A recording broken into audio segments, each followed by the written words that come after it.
2020 awal kami telah membentuk UPTD PPA. Nah, di UPTD PPA kita sebagai unit kerja dinas kami yang khusus menangani perempuan dan anak korban tindak kekerasan. Ya, jadi sekelas layanan. Ya, sementara ini masih dalam layanan. Bantuan masyarakat, pengelolaan kasus, mediasi, penjagaan korban, penangguhan sementara dan pendampingan korban. Ya, lanjut. UPTD PPA Samarinda adalah singkatan dari Unit Masyarakat Teknis Daerah Pengembangan Perempuan dan Anak Kota Samarinda. UPTD PPA merupakan salah satu unit pelaksana teknis OPP yang berada di bawah Dinas Pemberdayaan Perempuan dan Perlindungan Anak Kota Samarinda yang menyediakan layanan bagi perempuan dan anak korban kekerasan. Ya, alamatnya UPTD ini di Bayangkara. Jadi satu komplek dengan polsek.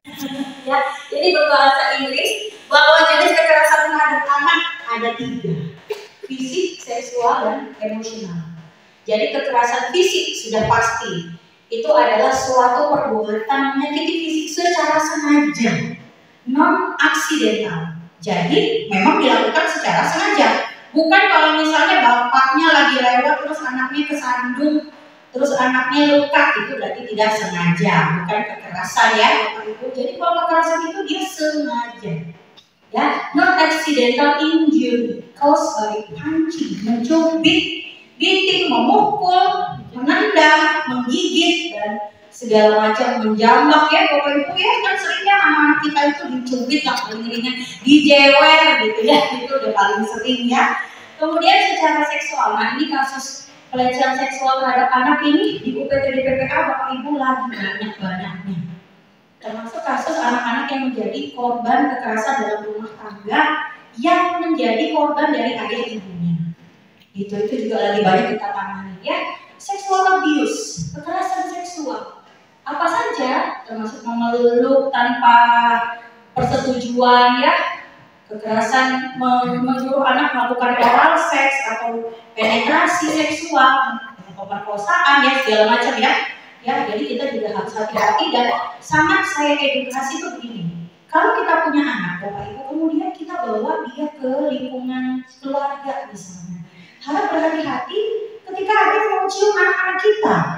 Sering ya, kayaknya gemes gitu, modusnya gemes. Tapi Bapak Ibu tahu dari gemes-gemes itulah ternyata muncul masalah. Karena saya pernah mendapati anak usia 5 tahun yang dibawa arisan ke keluarganya, ternyata dia dibawa ke kamar oleh suami tantenya gitu. Terus di dalam kamar itu dia dipegang-pegang, disuruh pegang penis omnya ya. Dia mengatakan mau saya ajak jajan, jadi saya bawa ya. Itu hati-hati sekali. Jadi kita juga harus waspada terhadap orang di sekitar kita, termasuk keluarga-keluarga dekat. Karena 90% pelaku kekerasan adalah orang dekat atau orang yang dikenal oleh anak, karena anak mudah dibujuk rayu. Emotional abuse, verbal, kata-kata kasar, labeling, kamu bodoh, nggak tahu diri, dasar anak nggak tahu dikutuk, pokoknya segala macam labeling. Kemudian shaming, mempermalukan di depan umum. Wah, anakku ini udah pendek misalnya gitu ya. Sering kan ya ibu-ibu ya membanding-bandingkan anak, atau justru kalimat menolak. Harusnya dulu ibu nggak lahirin kamu, harusnya kamu tuh nggak di dunia ini. Rejecting, atau akhirnya tidak mau menunjukkan perasaan cinta kasih, atau pengabaian, atau penolakan. Nah, itu adalah emotional abuse. Apa dampaknya Bapak Ibu? Dampaknya sudah pasti. Kalau dia fisik, maka dampaknya pasti adalah ada luka. Ada luka baik di sekujur tubuh atau di bagian sensitif, area sensitif gitu ya. Dan kalau anak terbiasa diperlakukan kasar secara fisik, ingat bahwa anak adalah seorang pendiam ulung. Anak di bawah usia 6 tahun sangat mudah mengobservasi lingkungan. Ketika dia dikasarin, maka dia akan berlaku kasar pada orang lain. Karena dia hanya sekedar meniru, dia belum bisa berpikir, oh perilaku ini nggak boleh, perilaku ini tuh nggak boleh, ini menyakiti temanku. Enggak, jadi bisa jadi nanti dia berpotensi menjadi pelaku kekerasan di masa mendatang. Dan kasus begini sudah banyak. Anak-anak yang tumbuh di lingkungan kekerasan dalam rumah tangga, dia sering sekali dilaporkan mengalami masalah di sekolah, entah menjadi pelaku bullying atau menjadi korban bullying. Ya, jadi physical abuse itu bisa mengarah pada kecacatan juga, Bapak Ibu ya, secara fisiknya itu juga berbahaya. Kalau sexual abuse, nah dia bisa menyebabkan perilaku seksual yang menyimpang, itu bisa.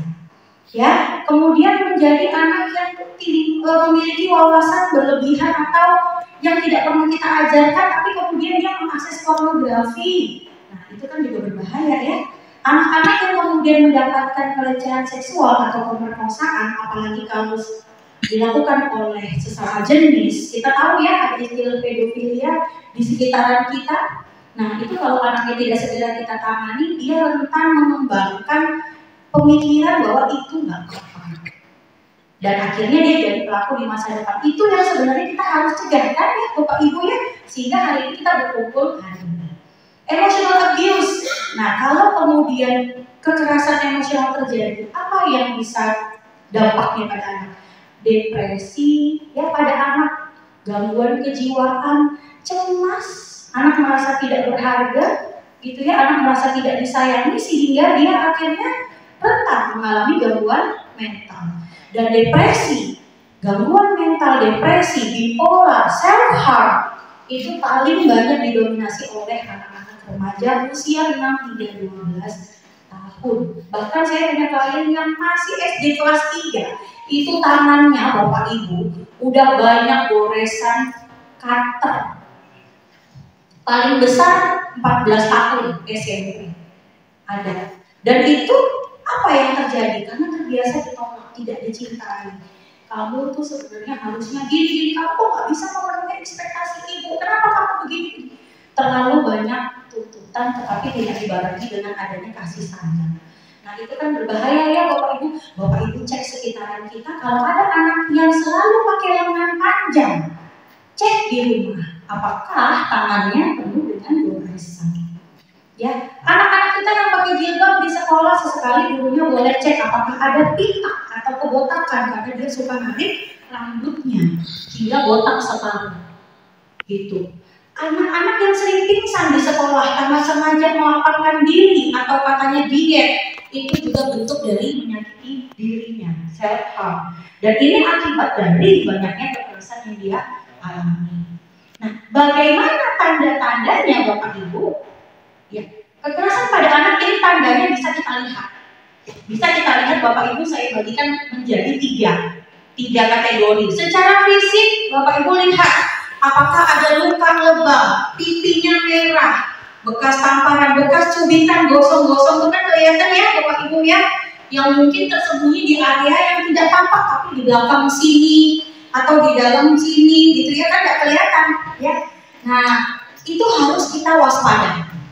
Kita memang tidak langsung berasumsi ya bahwa ini korban kekerasan, bisa jadi memang dia luka, tapi ini menjadi sinyal kuat, indikator kuat bahwa anak mungkin menjadi korban kekerasan. Mengeluh sakit sehingga tidak mau sekolah, sakit perut, pusing, mau muntah, nggak sekolah di rumah, mungkin kekerasannya terjadi di sekolah sehingga dia tidak mau sekolah. Atau sebaliknya, nggak mau pulang, maunya di sekolah terus, itu ada juga, gitu ya. Terus secara fisik lain pada anak-anak yang lebih kecil, Bapak Ibu bisa mengompol yang tadinya sudah tidak ngompol. Ini namanya proses anak mengalami kemunduran perkembangan, namanya regresi. Jadi anak misalnya usia kelas 4 SD sudah tidak pernah ngompol, tetapi baru-baru ini didapatkan atau diketahui dia ngompol. Berarti kan ada perkembangan yang terhambat. Kenapa? Nah, biasanya ada kecemasan.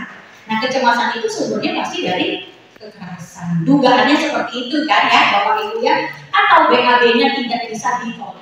Tiba-tiba BAB sembarangan, di sekolah dikeluhkan sembarangan, buang air besar, buang air kecil. Ini biasanya pada anak-anak TK atau usia yang 5 tahun gitu ya, itu biasanya.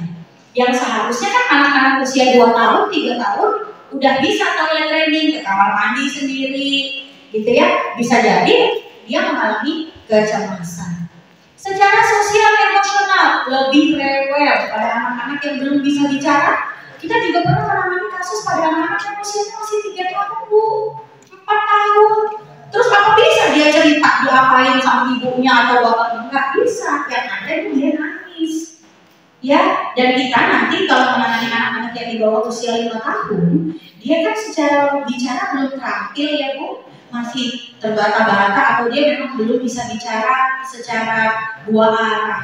Nah, anak ini ya kita nanti pendekatannya berbeda dengan anak yang usia sudah SD. Nah, itu. Jadi mereka lebih rewel, sering nangis, tantrum. Pada anak-anak usia 3 tahun ya, Bapak Ibu, tidak mau berinteraksi dengan orang lain, takut ketemu orang, dia nunduk, duduk di pojokan, nggak mau bersosialisasi, nggak mau keluar rumah. Kalau ternyata pelakunya tetangga, ya kan? Jadi dia mengamankan dirinya dengan dia di rumah. Misalnya seperti itu, atau dia di kamar terus nggak mau keluar karena mungkin pelakunya orang tua. Nah itu kan harus kita waspadai. Misalnya ibu bapak melihat anak tetangga biasanya sore-sore main sepeda, ini kok nggak ada udah seminggu. Nah itu kan perlu ditanya ya, setidaknya perlu ditanya mana si Adi gitu. Kok nggak pernah sepedaan lagi gitu ya. Itu kan perlu ya sebagai concern kita sebagai masyarakat. Kemudian yang berikutnya, sebaliknya, selain dia rewel bisa jadi emosi negatifnya berlebihan, reaktif, suka membantah, membangkang. Ketika diberitahu, dia menunjukkan reaksi yang berlebihan. Gitu. Nah ini pada anak-anak korban pengabaian yang seringkali emosinya tidak divalidasi orang tua, sering dilabel sebagai anak yang tidak berguna, ini sering menunjukkan sikap menentang. Dek, sholat apa sih? Gitu. Ya si orang tua mungkin nggak sadar ya dia melakukan kekerasan, tapi kan si anak merasa bahwa dia diabaikan, sehingga ketika diberikan instruksi atau arahan sering terjadi konflik, kabur dari rumah, nggak pulang. Ini biasanya anak remaja ya Bapak Ibu. Siapa pernah nih anak remaja begini usia kelas 1 SMP sering banget pulang jam 12 malam, jam 1 malam ternyata jalan sama temennya yang juga teman sekolahnya, nongkrong ngumpul perempuan. Jadi kalau disuruh pulang, nanti sebentar dia pulang, habis itu dia jam 2, jam 3 malam kabur lagi. Luar biasa gitu. Kasusnya juga sudah saya minta untuk laporkan ke PJD PPA ya, cuman belum di-follow up ya karena belum kembali. Secara perilaku agresif, suka mukul, suka nendang, ya agresif, atau dia menjadi pembunuh di sekolah. Nah, yang perlu kita waspadai juga kalau anak kemudian punya wawasan tentang perilaku seksual. Memang tidak gampang merubah pola orang tua, mindset, pikiran ya kan. Cuman ya itulah kenapa kita hari ini bertemu. Setidaknya kita ikhtiar. Apapun proses yang kita lakukan itu kan insya Allah kita punya tim support ya Bapak Ibu ya. Kita semua ini satu tim. Tinggal nanti bagaimana kita melakukan upaya-upaya terus menerus. Dengan adanya kasus yang naik, ya memang sebenarnya akhirnya kita ranking 1 terus ya Pak. Cuman kan sebenarnya di sisi lain kesadaran masyarakat itu meningkat. Dan itu memang sangat sulit untuk mengenalkan kasus itu, nggak mungkin. Karena itu adalah interaksi manusia itu sangat rentan dengan konflik. Orang tua juga punya pemikiran yang berbeda-beda tentang bagaimana dia mengasuh anak. Nah kita terus-menerus belajar untuk bisa mengedukasi. Jadi saya rasa perjuangan masih terus berlangsung ya Pak. Kita ya, kayaknya bakal sering kok diundang sama Pak Saidin ya. Jangan bosan. Tapi setidaknya kita, apa yang bisa kita bantu gitu ya, supaya kita tidak menambah angka kekerasan semakin menjadi-jadi. Apa yang bisa kita lakukan? Tolong ya. Nah, saya memilih strategi DPA atau Psychological First Aid. Ada yang pernah dengar Bapak Ibu? Apa itu PFA atau dukungan psikologis awal? Ini sudah banyak sebenarnya kita adaptasi di berbagai setting. Misalnya pada kasus bencana alam, perempuan korban KDRT, dan sekarang saya mau bagikan ini untuk anak. Jadi bagaimana kita mendampingi anak korban kekerasan. Nah, sebelum kita lakukan DPA, Bapak Ibu, kita ada namanya tahapan pra DPA. Yang pertama banget Jalin raport itu hubungan baik. Kalau kita bicara anak itu terbagi lagi menjadi beberapa kategori. Ada anak usia dini, ya, balita ya, Bapak Ibu ya. Ada anak usia sekolah, ya. Ada kemudian anak remaja yang masih di bawah umur 19 tahun. Itu semua kategorinya anak. Jadi pendekatannya memang menyesuaikan kategori usia, gitu ya. Ya memang akhirnya jadi harus kita menyesuaikan. Kadang-kadang kita juga bertingkah sebagai anak-anak. Iya ya, Bapak Ibu ya. Kalau ada anak-anak balita yang datang ke PPK belum bisa bicara terlalu fasih, ya kita pakai banyak media, boneka misalnya, gambar, mainan. Kadang kita juga bertingkah laku seperti anak balita, ya. Tapi nggak ikut tantrum ya, nggak ikut nangis ya. Tapi kita memang di awal memberikan apa dulu sih sebenarnya? Rasa aman. Datang ke PPA itu kan asing ya, Bapak Ibu ya. Bagi anak-anak, bagi orang dewasa itu asing, gitu ya, datang ke suatu tempat gitu. Apalagi kalau anak-anak. Makanya di UPT PPA itu ada ruangan khusus untuk anak-anak. Jadi ada ayunannya, ada perosotannya, ada boneka, ada banyak mainan, dan juga kita sediakan snack, gitu ya, untuk memastikan kondisi anak aman dan situasinya aman.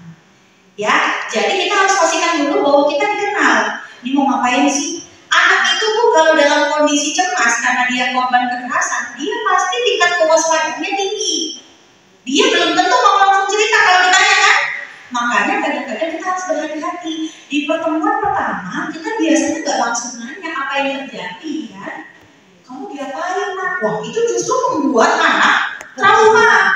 Namanya secondary trauma. Ditanya kronologisnya siapa yang mukul kamu dipukul di mana, terus kamu rasanya apa? Wah, itu mungkin nanti. Tapi karena Bapak Ibu ini sebagai first responder gitu ya, benar-benar yang merespon pertama, saya tidak merekomendasikan untuk pergi. Kan nggak bisa tuh ngomong soal itu, ya. Jadi begitu Bapak Ibu mendengar ada kasus kekerasan anak dipukulin bapaknya, karena bapaknya ini adalah seorang, mohon maaf, misalnya pecandu narkoba, gitu ya. Wah, udah masalah kan itu ya. Berarti Bapak Ibu udah harus berpikir, wah, anak ini beresiko menjadi korban. Istrinya beresiko menjadi korban. Tapi kalau kita bicaranya anak, jadi kita ke anak dulu. Ya, jadi bantuannya harus sesegera mungkin. Koordinasikan dengan Pak RT, ya Pak ya, dengan tetangga. Jangan sendirian juga. Misalnya kita khawatir tadi dianggap mencampuri urusan rumah tangga orang. Tapi itu ya sebenarnya kalau kita boleh jujur Pak, kadang-kadang problem itu kan menghalangi kita ya. Karena kita takut dianggap mencampuri. Tapi justru itu juga menjadi salah satu faktor penyebab kenapa kekerasan itu berhenti. Iya, karena kita merasa takut kita akan dilaporkan. Justru enggak Pak, kita tuh nggak bakalan kena hukuman kalau kita itu justru melapor. Karena ada sanksinya ketika kita melihat dan kita mengetahui ada kasus kekerasan, kita tidak melapor. Itu ada sanksi pidananya, cuman saya lupa nggak saya masukin. Ada kok itu Pak di undang-undang. Jadi kalau kita ini mengetahui ada kasus kekerasan pada anak tetapi tidak melapor, itu juga bisa, ya. Anak-anak apalagi, lansia, settingnya kapan aja bisa. Bencana alam, situasi krisis, kehilangan pekerjaan, sebenarnya tidak spesifik untuk kekerasan pada anak enggak. Tapi situasi krisis apapun bisa. Gitu ya, jadi kita berikan. Dan kapan dilakukan juga setiap kali ada yang membutuhkan bantuan. Nah, lanjut Bapak Ibu, PFA atau dukungan psikologis awal itu mensyaratkan 3 hal. Yang pertama, kita harus bisa memprovide rasa aman dulu. Aman ya, aman itu berarti anak jauh dari pelaku. Anak ditempatkan di tempat yang aman dan nyaman bersama pendamping, gitu ya. Kemudian lakukan aksi. Jadi kita lakukan aksi, entah itu pendampingan psikologis, entah itu mediasi kekeluargaan, entah koordinasi dengan dinas terkait. Yang jelas ada tindakan. Ya, yang jelas juga kita sebagai pendamping harus memastikan dia percaya sama kita dan mau mengikuti arahan kita. Ya, dan yang terakhir mendorong keberfungsian kembali. Jadi misalnya karena anak ini dia korban kekerasan, dia akhirnya jadi putus sekolah. Nah, itu kan berarti keberfungsiannya terganggu. Ya, jadi bagaimana kita juga memastikan di akhir DPA anak ini bisa kembali sekolah. Anak ini bisa kembali mendapatkan hak-haknya sebagai seorang anak. Termasuk ketika ada kondisi fisik yang berat.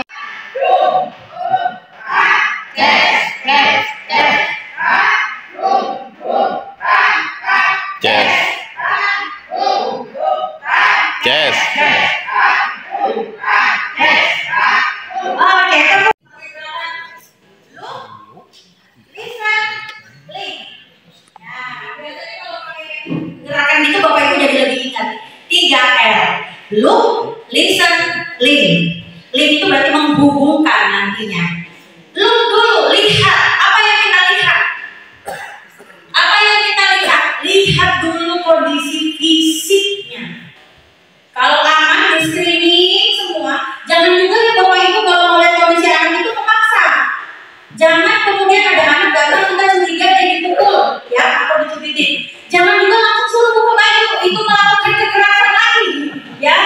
Jangan dong, jadi duduk gitu ya. Kita kan lihat dulu kan performanya, bajunya kusut apa enggak, ya. Kemudian rambutnya, lihat performa awalnya dulu. Terus kalau dia terlihat memegang bagian tubuh yang terus menerus, nah di situ kita curiga, jangan-jangan mukanya ada di situ. Caranya gimana kalau anaknya balita belum bisa ngomong? Ya kita bisa juga berakting, misalnya menggunakan media boneka, atau kita juga, aduh perut bunda sakit, misalnya gitu. Aduh perut bunda sakit nih, coba pegang perut bunda. Nah, supaya kita mancing dia juga nunjukin, tapi bunda lihat kayaknya tangan kamu sakit ya. Coba bunda boleh lihat nggak? Nah gitu caranya. Ya emang harus begitu sih ya. Baru dia buka kan paling kan sakit mungkin karena memar. Jadi kita juga harus hati-hati. Mau bunda bantu bukain? Enggak. Kan dia kan anak-anak suka begitu ya. Jadi, ya apa yang kamu rasain sakit? Nah kalau udah begitu, dapat tandanya kan, dapat buktinya bahwa dia mengalami kekerasan. Bagaimana kalau ini di bagian vital? Kita biasanya pakai metode pakai boneka. Bonekanya itu ada 2. Boneka beruang, terus satunya mungkin boneka yang lain. Terus kita adegan berantem antara boneka dengan boneka ini. Jadi tidak langsung menanyakan kamu diapain papamu, kan nggak begitu, ya. Jadi lihat nih boneka beruangnya diseruduk sama gajah, oh gitu ya. Dia sakit di bagian sini, gitu. Aduh kasihan, kan anak-anak pasti suka terpancing kan kalau kita pakai cerita. Baru kemudian dia akan bisa menentukan bagian mana yang sakit tadi yang diseruduk gajah, kakinya pun, pahanya, kan dia bisa nunjukin. Ada pernah nggak merasa sakit di bagian paha? Di situ mulainya, ya. Tapi kalau bapak ibu merasa itu terlalu sensitif, nggak usah ambil resiko, ya. Yang penting bapak ibu tahu ini korban kekerasan, bawa ke PPA. Kalau itu terlalu sensitif, apalagi kekerasan seksual itu sensitif, bapak ibu ya. Kasihan banget, apalagi anak yang kekerasan seksual itu biasanya juga udah divisum di rumah sakit. Wah itu kalau divisum kan juga gak ada cara lain selain diminta untuk buka kan? Dan itu membuat anak sudah ketakutan, ya. Jadi itu memang kita harus hati-hati banget. Apalagi kalau kita udah dapat hasil visum ya kita sebenarnya udah gak perlu cek lagi, ya gitu. Tapi hati-hati banget. Tanyakan kebutuhan personal biologis, sudah makan belum? Tadi tidur malamnya gimana? Bisa tidur nggak? Ada mimpi buruk? Ada monster nggak yang datang tadi malam? Oh gitu-gitu ya. Gimana mimpinya? Coba ceritain. Tanyakan dulu personal biologi. Kontak mata harus terjalin. Usahakan posisi bapak ibu itu setara dengan mata ke mata. Kalau anaknya pendek segini ya segini, ya kan? Kita begini juga bisa, ya. Kemudian kalau dia agak sudah tinggi kayak kita, ya kita pokoknya menyesuaikan. Matanya harus sejajar. Kalau kita susah begini ya kita ambil kursi ya, supaya duduknya sejajar. Pastikan kontak mata terjalin diiringi senyum, ya senyum terus bukan senyum menjelingan. Kalau bapak ibu bisa senyumnya kan, coba senyum bapak ibu. Saya mau cek ini senyumnya udah lolos audisi apa enggak? Ya senyum 3 jari ya kan. Kemudian validasi bapak ibu, kamu takut ya? Kamu kesini tadi merasa takut karena tempat baru, nggak pernah kesini? Ya maaf, udah juga kalau pertama kali ke tempat baru juga deg-degan kok. ya. Jadi validasi dia. Jangan malah dibilang jangan takut. No. Karena anak takut. Ya. Jadi kalau Bapak Ibu justru bilang jangan takut, jangan sedih, jangan nangis, itu berarti Bapak Ibu tidak mengerti apa yang dia rasakan dan akhirnya dia nggak trust, nggak percaya. Oh dia sedih kok, dia takut, datang ke PPA itu satu hal yang menakutkan. Kalau dirujuk ke PPA, makanya kita sebenarnya sangat berharap pada Bapak Ibu ini sebagai first responder itu menyediakan lingkungan yang aman untuk mengajak dia berbicara. Mungkin di rumahnya Bapak Ibu atau di depan teras ya, hal-hal tempat-tempat yang familiar dengan si anak. Hindari menginterogasi. Dan itu kejadian gimana sih? Kamu tuh dipukul kenapa? Itu nggak relevan. Tidak perlu bertanya kronologis kejadian karena Bapak Ibu bukan penyidik ya. UPTD PPA. Ya, tadi sudah disampaikan oleh Pak Saidi bahwa layanan kita terintegrasi dan juga ini gratis. Bahkan kami menyediakan layanan home visit, gitu ya, untuk anak-anak korban kekerasan dan itu gratis. Jadi Bapak Ibu harus memanfaatkan kami sebaik-baiknya. Manfaatkan aja saya, ya, sebanyak-banyaknya yang Bapak Ibu butuhkan, ya. 4 detik buang. Gampangnya itu supaya menormalkan kembali denyut jantung dan nafasnya kembali teratur sehingga dia bisa bicara. Cara kedua, relaksasi pernapasan sederhana juga. Bapak Ibu minta dia untuk pegang satu tangan di dada, satu tangan di perut. Kemudian tarik nafas perlahan dengan hitungan 4, 7, 8. 4 detik tarik, 7 detik tahan, 8 detik buang. Ini pada anak-anak usia di atas 8 tahun.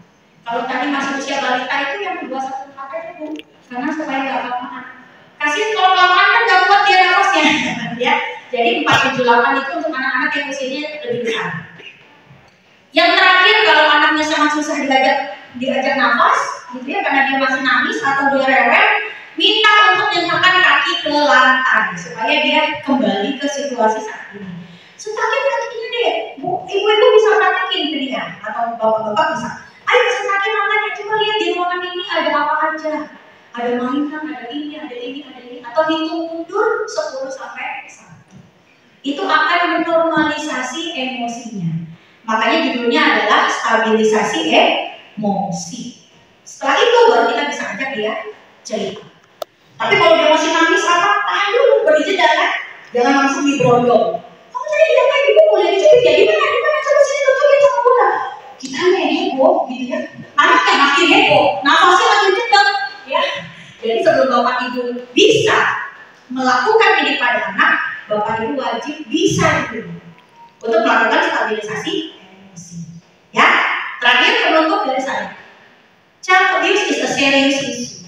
Kekerasan pada anak adalah isu serius yang mempengaruhi jutaan anak di seluruh dunia. Ya, tolong speak up jika Bapak Ibu melihat ada anak-anak yang menjadi korban kekerasan. Minta pertolongan dari psikolog atau mental health profesional, ya. Dan selalu ingat, it's everyone's responsibility to protect children from harm. Jadi tanggung jawab kita semua untuk menciptakan lingkungan yang aman dan nyaman agar kesejahteraan mental anak-anak kita menjadi baik dan mereka bisa menjadi generasi yang bermanfaat di masa mendatang. Terima kasih.